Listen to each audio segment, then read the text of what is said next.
یقین محکم عمل پہم محبت فاتح عالم، یقین محکم عمل پہم محبت فاتح عالم، جہاد زندگانی میں ہیں یہ مردوں کی شمشیریں۔ اب میں جس شخصیت کو مدعو کرنے جا رہی ہوں، آپ پاکستانی کمیونٹی کی ہر دل عزیز شخصیت ہیں۔ بولنگ بروک سٹی میں پولیس کمشنر کے عہدے پر فائز ہیں، انجینئرنگ فرم میں وائس پریزیڈنٹ کے فرائض انجام دیتے ہیں، صدر ٹرمپ کی ایشین صدارتی ایڈوائزری بورڈ کے ممبر ہیں۔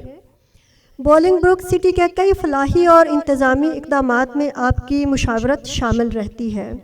اگر یہ کہا جائے تو بے جا نہ ہوگا کہ پاکستان کے یوم آزادی 14 اگست کو پاکستانی پرچم کی سربلندی اور ایک شاندار ثقافتی اور کلچرل پروگرام کے روح رواں ہیں۔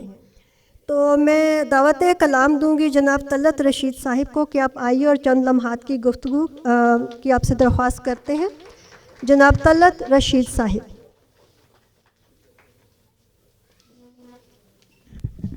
السلام علیکم۔ سب سے پہلے تو میں مسرور بھائی کو خراج عقیدت پیش کرنا چاہتا ہوں کہ انہوں نے یہ پہلی دفعہ قائد اعظم ڈے جو آج منا رہے ہیں اس کی ابتدا کی۔ ہم کافی پروگرام یہاں پہ کرتے رہتے ہیں پاکستان ڈے کے لحاظ سے، 23 مارچ کے لحاظ سے، لیکن یہ بہت ہی اچھا قدم ہے۔ اور میں تقریریں تو بہت ہوں گی قائد اعظم کے بارے میں، مجھ سے زیادہ ماشاءاللہ یہاں پہ انٹلیکچوئل لوگ ہیں جن کو ہسٹری کا پتہ ہے، مجھے تو خیر اتنا میں نہیں کہہ سکوں گا، لیکن میں پریکٹیکل باتیں کروں گا۔ ابھی میں جب آ رہا تھا یہاں پہ تو ہمارے سٹی میں ایونٹ تھا، کرسمس پارٹیز وغیرہ چل رہی ہیں، تو وہ کرسمس واک تھی، تو میں نے کہا جی کہ مجھے قائد اعظم ڈے پہ جانا ہے تو میں بعد میں آؤں گا۔ تو انہوں نے پوچھا قائد اعظم کون ہیں؟ پھر میں نے ان کو بتایا یہ چیزیں جو ہے نا یہاں پہ بہت کمی محسوس، بلکہ ایک صاحب نے کہا کہ وہ تو پاکستان تو گاندھی نے بنایا تھا۔ تو ان کو میں نے کریکٹ کیا، میں نے کہا نہیں، وہ قائد اعظم نے بنایا تھا، کیونکہ ہم لوگ قائد اعظم کے جو بھی اقوال وغیرہ ہیں یا جو بھی ان کے خدمات ہیں ان کو اتنے طریقے سے پیش نہیں کرتے یا لوگوں کو نہیں بتاتے کہ وہ کون تھے، حالانکہ وہ بہت ہی اچھی شخصیت تھی اور آنیسٹی انٹیگریٹی ان میں بہت پنہا تھی۔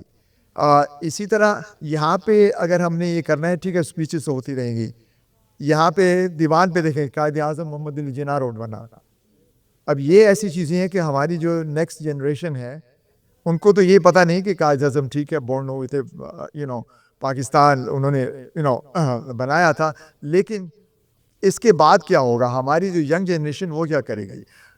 میں اس کی دوسری مثال دیتا ہوں کہ میں ڈیلیگیشن لے کے پاکستان گیا تھا، تو ہم لوگ بادشاہی مسجد میں گئے، تو وہاں پہ علامہ اقبال کا مزار تھا وہاں پہ، تو لوگ پوچھنے لگے یہ کون ہے؟ یہ اب امریکن جو تھے 11-12 تھے سٹی آفیشلز تھے، تو میں نے کہا یہ وہ صاحب تھے جنہوں نے جن کا پاکستان کو خیال آیا تھا۔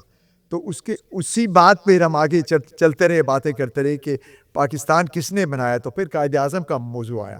تو یہ چیزیں جو ہیں یہ ہم لوگ I hate to say it، ہم لوگ نہیں کرتے، بس ہم اسپیچز پہ لمیٹڈ گفتگو کرتے ہیں، لیکن یہاں سے باہر نکل کے بھی ہمیں کچھ نہ کچھ کرنا چاہیے۔ اسی طرح ہم نے بولنگ ووڈ میں سیالکوٹ اسٹریٹ بنائی ہے، اب لوگ پوچھتے ہیں کہ سیالکوٹ کیا ہے، اس سے گفتگو شروع ہوتی ہے کہ جو فیفا ورلڈ کپ ہے اس کے فٹ بال جو ہے وہ پاکستان بناتا ہے، لوگوں کو پتہ نہیں۔ تو پاکستان کو اجاگر کرنے کے لیے یا پاکستان کے جو بھی میجر پوائنٹس ہیں ان کو بیان کرنے کے لیے ہمیں چاہیے کہ ہم اس قسم کے پروگرام کریں لائبریریز وغیرہ میں۔ میں لاہور کونسل جو امریکن کونسل جنرل ہمارے دوست ہیں ان کے پاس گیا، تو وہاں پہ لنکن سینٹر میں انہوں نے قائد اعظم لائبریری بنائی ہوئی ہے۔ افسوس سے کہتا ہوں کہ یہاں پہ کوئی لائبریری ایسی نہیں جس میں قائد اعظم کی تصویریں ہوں یا قائد اعظم کی پوری ہسٹری ہو، تاکہ یہاں کے لوگ جا کے دیکھیں کہ قائد اعظم ہے کون۔ زیادہ تر لوگ کوٹ بھی کرتے ہیں تو وہ گاندھی کو کرتے ہیں، قائد اعظم کو آج تک کسی نے کوٹ نہیں کیا، جو یہاں کا امریکن میڈیا ہے یا جو بھی ہے۔